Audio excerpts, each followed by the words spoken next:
Dans cette vidéo-là, je vais vous montrer comment graduer une droite numérique. Vous pouvez y aller à tâtons. Des fois, c'est évident. On peut y aller en faisant des essais et erreurs aussi. Mais il y a une technique qui est infaillible. Ça fonctionne à tout coup.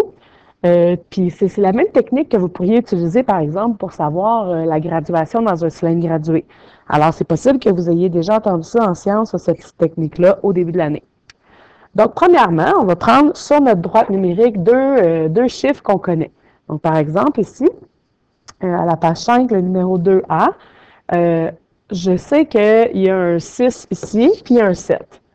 Donc, je pars avec ça, là, ces deux nombres-là.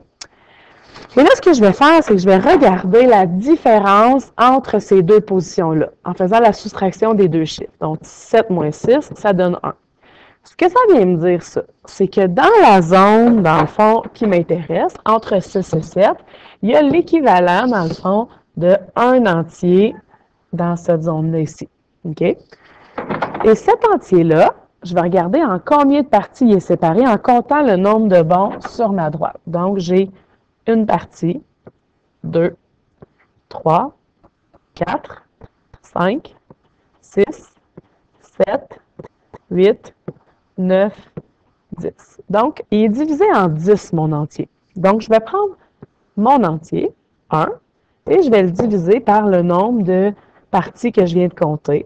Donc, ça vient me dire que chaque partie est équivalent à 1 dixième ou à 0,1. Si je le vérifie, parce qu'après, je dois vérifier pour m'assurer que ça fonctionne bien, mon affaire. Donc, est-ce que ça marche? Bien, ça ici, c'est 6. Alors, si je fais plus 0,1, ça va être 6,1, 6,2, 3, 6,4, 5, 6,6, 6,7, 6,8, 6,9, 7. Donc, ça fonctionne. Alors, je viens de trouver ma graduation. Fait qu'ici, la réponse, ça serait 6,8.